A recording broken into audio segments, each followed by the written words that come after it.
কথায় আছে বাঙালির পায়ের নিচে সর্ষে, আর আমরা এখন আমাদের কর্মব্যস্ত জীবনে প্রতিনিয়ত ছুটে চলেছি। আর এই ছুটে চলার মধ্যেই যদি দুদিনের ছুটিতে কোথাও বেড়াতে যাওয়া যায়, চলুন তবে আবার বেরিয়ে পড়া যাক। নৈহাটি থেকে ট্রেন ধরে সোজা চলে এলাম দমদম স্টেশনে। এখান থেকে আমরা এবার মেট্রো ধরব। দমদম থেকে মেট্রো ধরে আমাদের প্রথম গন্তব্য ছিল এসপ্ল্যানেড। এসপ্ল্যানেড নেমে পায়ের ছাপ ধরে আমরা হাঁটা লাগিয়েছিলাম গ্রিন মেট্রো মানে হাওড়াগামী মেট্রো ধরার জন্য। আমরা এই প্রথম গঙ্গার নিচ দিয়ে হাওড়াতে যাব এসপ্ল্যানেড থেকে মেট্রো ধরে। আসুন কেমন অভিজ্ঞতা হয় দেখি।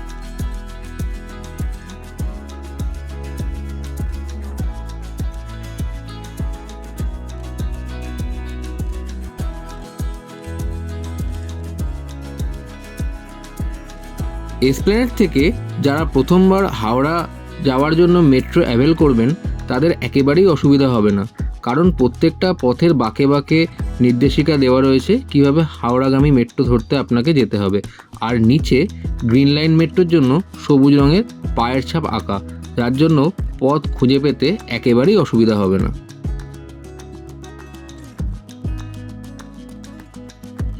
ছুটির দিন সকালের দিকে মেট্রো ধরেছিলাম বলে মেট্রো একদম ফাঁকাই ছিল, আর আমরাও প্রথমবার গঙ্গার নিচে দিয়ে যাওয়ার অভিজ্ঞতা অর্জন করার জন্য মেট্রোতে খুব উৎসাহের সঙ্গে বসে পড়েছিলাম।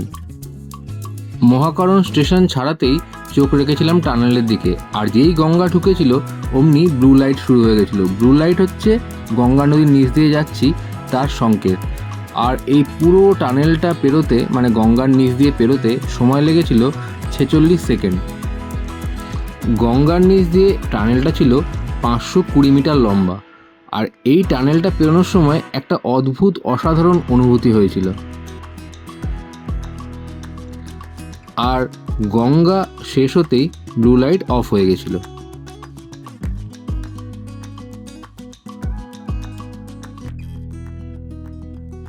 মেট্রো স্টেশন থেকে বাইরে আসার জন্য এসকেলেটারে উঠে গেছিলাম, আর মেট্রো স্টেশনটা খুব সুন্দরভাবে সাজানো ছিল। এসকেলেটার করে একদম হাওড়া স্টেশনের মধ্যে প্রবেশ করা যায়। হাওড়া স্টেশনে প্রবেশ করার পর আমরা 15 নম্বর প্ল্যাটফর্ম থেকে 8:30টার পাঁশকুড়া লোকাল ধরেছিলাম।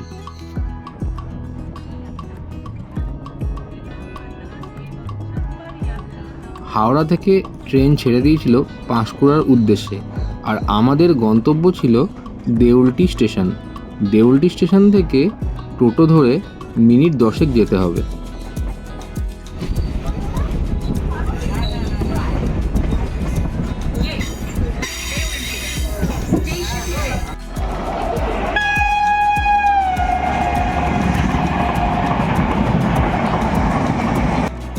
আমরা নেমে গেছিলাম আমাদের গন্তব্য দেউলটি স্টেশনে।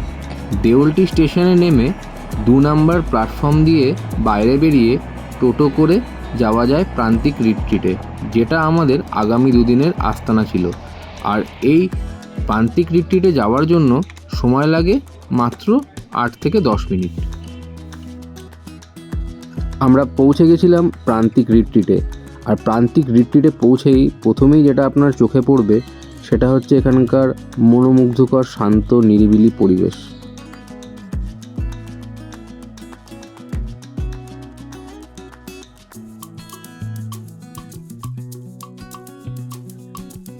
আমরা চেক ইন করে রুমে লাগেজ রেখে সোজা চলে এসেছিলাম ব্রেকফাস্ট করতে। আর ব্রেকফাস্টে ছিল ব্রেড বাটার আর সাথে লুচি, আলুর দম আর রসগোল্লা।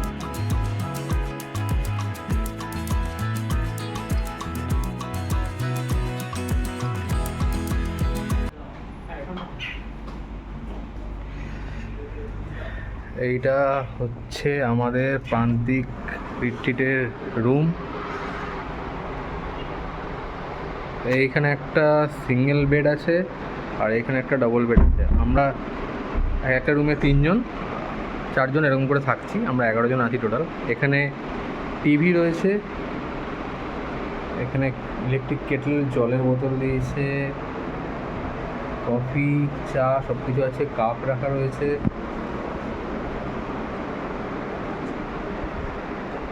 এটা হচ্ছে ফেভারিট জায়গা আমার, মানে এই রুমের মধ্যে পছন্দের সবথেকে একটা বড় আয়না রয়েছে, মানে ফুল সাইজ। আর এইটা হচ্ছে বাথরুম। এখানে একটা মিনি ফ্রিজ আছে, এখানে ড্রয়ার, এখানে আমাদের এরকম যদি শীত করে কারোর তোষক ফোষক রাখা রয়েছে আর কি। আর ওখানে ব্যাগ রাখা রয়েছে, উপরে আমরা ব্যাগ রেখেছি। এটা হচ্ছে পুরো রুমটা।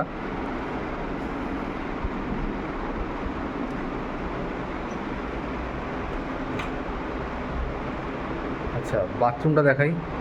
এইটা হচ্ছে বাথরুমটা।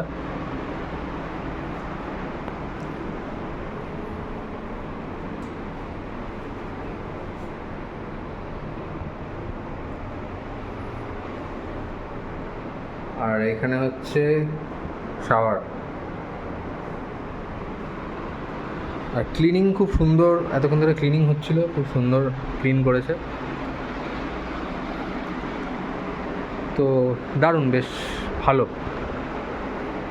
আর বাইরে একটা জিনিস দেখাই, ওরা বাইরে দাঁড়িয়ে আছে। বাইরে থেকে এখানে একটা টেবিল আছে, বসার দুটো চেয়ার দেওয়া রয়েছে। আর উপর থেকে ভিউটা হচ্ছে এরকম।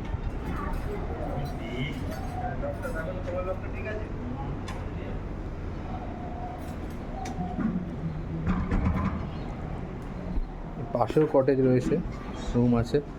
আর ওইখানে হচ্ছে সুইমিং পুল।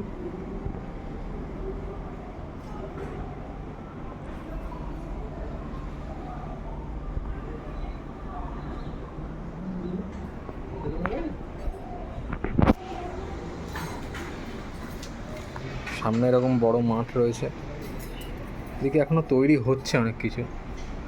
আর ওই যে সুইমিং পুলের ওদিকে এই যে বড় জায়গাটায় ছাউনি দেওয়া, এখানে ব্যাঙ্কোয়েট হল তৈরি হচ্ছে, কাজ চলছে। নিচেও এরকম রুম আছে, খুব সুন্দর। আর এই মাঝখানে একটা দরজা রয়েছে, এটা লক করে দিলে পুরো সেপারেট। ওদিক থেকে সিঁড়ি দিয়ে কেউ উঠলে এখানে নক করতে হবে আগে, এটা খুললে তারপর আমাদের রুম আছে।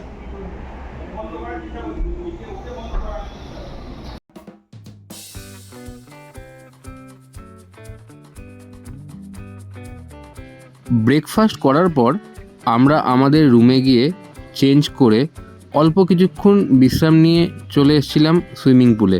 আমাদের কটেজের ঠিক পাশেই ছিল সুইমিং পুল।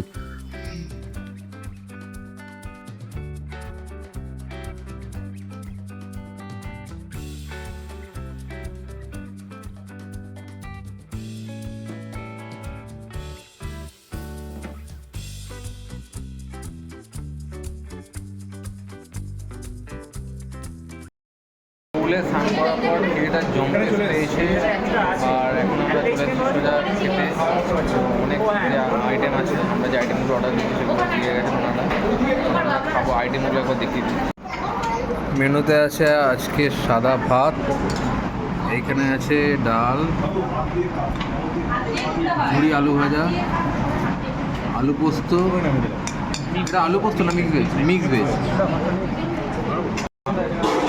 চিকেন আর মাটন, দুটো চিকেন আছে আমাদের আর মাটন। এবার খাওয়ার পর কোয়ালিটি কেমন সেটা বলবো। প্রচণ্ড খিদে পেয়েছে, সবাই মিলে খেয়ে নিই। খাওয়া শুরু করছি এবার। আর একটা আইটেম এসে গেছে, সেটা হচ্ছে মাছের কালিয়া। এই খাবারের কোয়ালিটি কেমন? যতটা খেলাম ততটা ভালোই লাগলো। ঠিক আছে, আমি খেয়ে দেখি এবার কেমন। আমাদের খাওয়া কমপ্লিট, এখন রুমের দিকে যাচ্ছি, কারণ বাইরে প্রচণ্ড গরম, খুব রোদ, চড়া রোদ একদম। খাবারের কোয়ালিটি যেটা বলেছিলাম খেতে খেতে, খাবারের কোয়ালিটি কিন্তু খুব ভালোই খেলাম আমরা। মানে সব রান্নাগুলো খুব ভালো ছিল, শুধু একটু তেল বেশি ছিল, তেলটা একটু কম হলে আরও ভালো হবে। কিন্তু কোয়ালিটি খুব ভালো। আর মানে ভাতটাও খুব সুন্দর, সরু একদম। চিকেন মাটন দুটোর কোয়ালিটি খুব ভালো ছিল। আর মাছটা একটুখানি কম লাগলো টেস্টের দিক থেকে, কিন্তু ওভারঅল খুব ভালো খাওয়া দাওয়া করলাম। এবার আমরা রুমে যাব, রেস্ট নেব, তারপর ইভিনিংয়ে গল্প আড্ডা মজা। আর এই হচ্ছে অ্যাম্বিয়েন্সটা, এখানে অ্যাম্বিয়েন্সটা খুবই ভালো। আর এই দেখুন পরিবেশটা, ওই যে ওদিকে হচ্ছে গেট, এন্ট্রি গেট, ওখান দিয়ে ঢুকে এখান দিয়ে আসা, এসে এরকম সোজা এই রাস্তাটা দিয়ে চলে গিয়ে ওদিকে রুম আছে। আর এই এখানে একটা ব্যাঙ্কোয়েট হল তৈরি হচ্ছে, কাজ চলছে এখন। আর আমার পিছনে বাচ্চাদের খেলার জন্য পার্ক রয়েছে, স্লিপ রয়েছে। আর ওই এখানে একটা বসার জায়গা রয়েছে, ওখানে ব্রেকফাস্ট করছিলাম আমরা বসে। তো ওভারঅল জায়গাটাও ভালো। আর উইকেন্ডে ছুটি কাটানোর জন্য তো আমি অবশ্যই সাজেস্ট করব। প্রাইসটা একটু হাই, কিন্তু প্রাইস অনুযায়ী খাবার কোয়ালিটি এবং পরিবেশ খুবই ভালো। আর আরেকটা জিনিস যেটা না বললে খুব অন্যায় হবে, সেটা হচ্ছে খুব ভালো ক্লিনিং এখানে। মানে বারবার এসে রুম ক্লিন করে দিয়ে যাচ্ছে, কোনো অসুবিধা হলে জিজ্ঞেস করছে। এটা খুব ভালো। মানে একসাথে 3-4 জন এসেছিলেন রুম ক্লিন করতে, একজন বাথরুম পরিষ্কার করছিলেন, একজন বিছানায় চাদর টাদর ঠিক করছিলেন। তো ওভারঅল খুব ভালো এক্সপিরিয়েন্স এখনও অবধি। দেখা যাক এরপরে কীরকম কী এক্সপিরিয়েন্স হয়। সন্ধেবেলা আড্ডার ফাঁকে আমরা অর্ডার করেছিলাম ড্রাই চিলি চিকেন, আর তার সাথে আরও একটা জিনিস অর্ডার করেছিলাম, সেটা হচ্ছে ফিশ বল। তো ড্রাই চিলি চিকেন আর ফিশ বল সহযোগে আমরা সন্ধ্যের স্ন্যাক্স সেরেছিলাম। আর সাথে চলছিল আনলিমিটেড আড্ডা, মস্তি, হুল্লোড় আর গল্প। এতদিন বাদে সবাই একসাথে মজা করতে পেরে খুব ভালো লাগছিল। আর সব বন্ধুরা একসাথে অনেক দিন বাদে হলে যা হয় আর কি, আড্ডা, হুল্লোড়, মস্তি, সাথে খাওয়া দাওয়া আর নাচা গানা। সন্ধেটা অদ্ভুত ভালো কেটেছিল।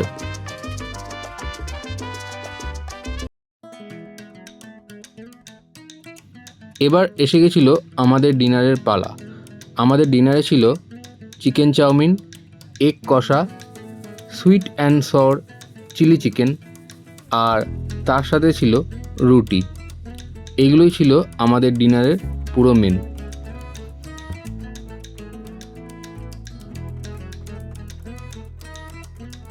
সকালবেলা আমাদের ব্যালকনি থেকে এই চোখ জোড়ানো মনোরম দৃশ্য দেখতে দেখতে কোথাও যেন হারিয়ে যাচ্ছিলাম।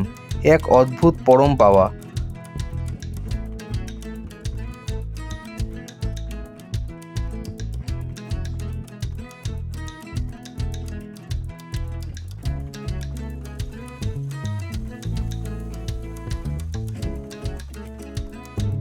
রিসর্টের মধ্যে কিছুটা অংশ জুড়ে একটা বড় মতো পুকুর ছিল, আর সেই পুকুরে অসংখ্য হাঁস চড়ে বেড়াচ্ছিল। আর চারিদিকে নারকেল গাছ দিয়ে সাজানো একটা অদ্ভুত সুন্দর পরিবেশ। এত সুন্দর পরিবেশ, এত সুন্দর ওয়েদারের মধ্যে দেখে প্রায় চোখ, মন, প্রাণ সব জুড়িয়ে যাচ্ছিল। আর এই সকাল যেন আমাদের জীবনে বারবার ফিরে আসে, এরকম কামনা করছিলাম আমরা।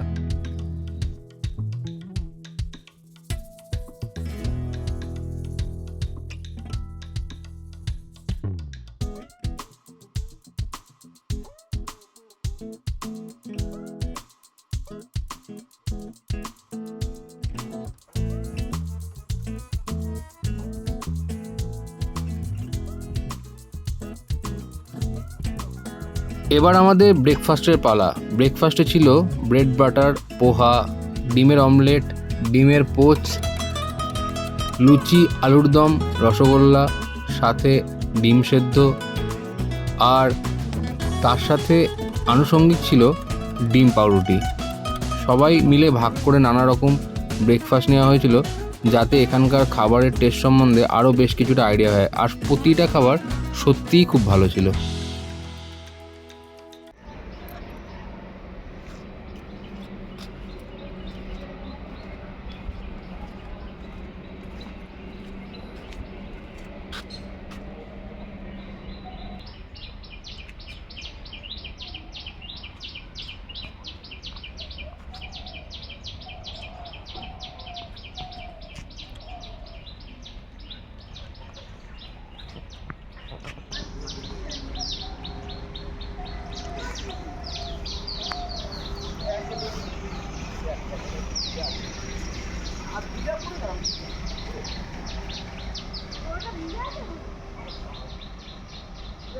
আমি ইচ্ছে করেই বেশ কিছুটা সময় চুপ করে আছি এই জন্য, কারণ প্রকৃতির মাঝে কীরকম পরিবেশে আমরা ছিলাম তার আওয়াজ শুনেই আপনারা বুঝতে পারছেন হয়তো। এটাকে উপভোগ করা ছাড়া আর কোনো বলার ভাষা থাকে না, হারিয়ে যেতে হয় প্রকৃতির মধ্যে।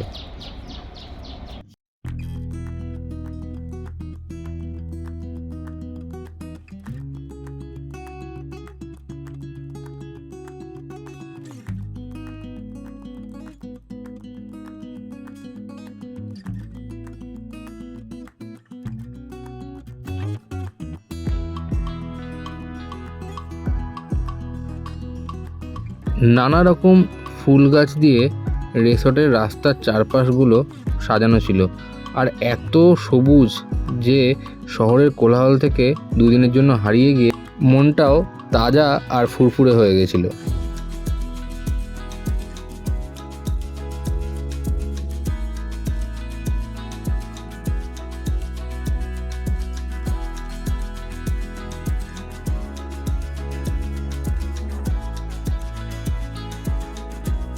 এবার আমাদের লাঞ্চ করে ঘরে ফেরার পালা। আজকে সবাই মিলে মিলিয়ে মিশিয়ে নানা রকম আইটেম নিয়েছিলাম, যাতে এখানকার খাবারগুলোর এত সুন্দর টেস্ট আর এত ভালো পরিমাণে এরা খাবার দেয় সেটার থেকে আর যাতে বঞ্চিত না থাকতে হয় কোনো আইটেম থেকে, তার জন্য সব মিলিয়ে মিশিয়ে অর্ডার দেওয়া হয়েছিল। চিলি চিকেন, চাউমিন, মাছ, আলু পোস্ত, চিংড়ি মাছ, ভেটকি মাছ, নানা রকম আইটেম। তো আর প্রতিটা খাবার তো আগেও বলেছি অসাধারণ ছিল, আবারও বলবো খাবারের কোয়ালিটি আর খাবারের কোয়ান্টিটি নিয়ে বলার নতুন করে আর কিচ্ছু নেই। কালকে খাবার কোয়ালিটি তো ভালো ছিলই, আজকেও খাবার কোয়ালিটি সত্যি ভালো। দুদিন খেলাম, দুদিন তো মানে খাবার কোয়ালিটি নিয়ে বলার কিছু নেই, ভালো। আজকে ভেটকি মাছ, চিংড়ি মাছ এগুলোও খেয়েছি। ভেটকি মাছ তো খুব ভালো ছিল, খুব মানে একদম টাটকা। আর চিকেন, কালকে মাটন খেয়েছিলাম, আজকে আলু পোস্ত নেওয়া হয়েছিল। তো রান্না খুব ভালো, রান্না নিয়ে বলার কিছু নেই। আর অ্যাম্বিয়েন্স তো কালকে দেখিয়েছি, খুবই ভালো লাগলো এখানে খেয়ে। আমরা এখন রুমে যাচ্ছি, তারপর কিছুক্ষণ রেস্ট নিয়ে আবার যে যার গন্তব্যের পথে বেরিয়ে পড়বো বাড়ির জন্য। আপাতত একটু রেস্ট নেব। আর ওয়েদারটাও খুব ভালো, এখন রোদটা একদম চলে গেছে, মেঘলা করে আছে আকাশে।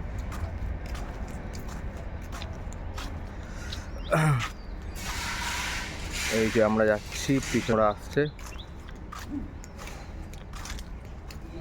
তো যাই, একটু রেস্ট নিয়ে আবার বেরিয়ে ফেরার পথে দেখা হচ্ছে। তো এখানে এই দুদিন কেমন লাগলো কিছু বল। খুবই ভালো ছিল, পরিবেশও খুব সুন্দর। বাট ব্যাপারটা হচ্ছে দুদিনের মানে 48 ঘন্টার মধ্যে মোটামুটি 30 ঘন্টা চাবি খুলতেই চলে গেছে। হ্যাঁ, দরজার লকটা নিয়ে একটা সমস্যা হচ্ছিল প্রথমবার। লকটা তো অন্যরকম, মানে নতুন ধরনের না, এই জন্যই সমস্যা হচ্ছিল। খাওয়া দাওয়া খুবই ভালো ছিল, খাওয়া দাওয়াটাই মেইন বলবো যে এখানে খুব ভালো। ইভেন এনভায়রনমেন্টটাও ভালো, আর রুম একদম ক্লিন অ্যান্ড ক্লিয়ার, খুব ভালো। খাওয়া দাওয়া খুব সুন্দর, টেস্ট খুব সুন্দর, ঘরগুলো খুব ভালো, প্লাস হচ্ছে আমাদের পরিবেশটা খুব সুন্দর, পুলটাও খুব সুন্দর, খুব ভালো ছিল। আর সব থেকে ইম্পর্টেন্ট যেটা সেটা হচ্ছে সবাই মিলে একসাথে দুদিন সময় কাটাতে পারলাম, এটা সব থেকে বেশি ইম্পর্টেন্ট। প্রান্তিক রিট্রিটকে বিদায় জানিয়ে আমরা টোটো ধরে বেরিয়ে পড়েছিলাম দেউলটি স্টেশনের উদ্দেশ্যে। দুদিন সবার সাথে সময় কাটিয়ে আড্ডা, মজা, হাসি ঠাট্টায় আমাদের সময় যে কীভাবে কেটে গেছিলো তা বোঝাই যাচ্ছিল না। আর দুদিন এই কর্মব্যস্ত জীবন থেকে বিরতি নিয়ে সবার মন প্রাণ একদম তাজা আর ফুরফুরে হয়ে গেছিলো। আবার ফিরে আসবো খুব শীঘ্রই কোনো নতুন জায়গায় বেড়ানোর ভিডিও নিয়ে। ততদিন দেখতে থাকুন এই চ্যানেলের সমস্ত ভিডিও, আর ভালো লাগলে অবশ্যই লাইক, শেয়ার অ্যান্ড সাবস্ক্রাইব করতে ভুলবেন না। ততদিনের জন্য ভালো থাকুন, সুস্থ থাকুন এই কামনা করি।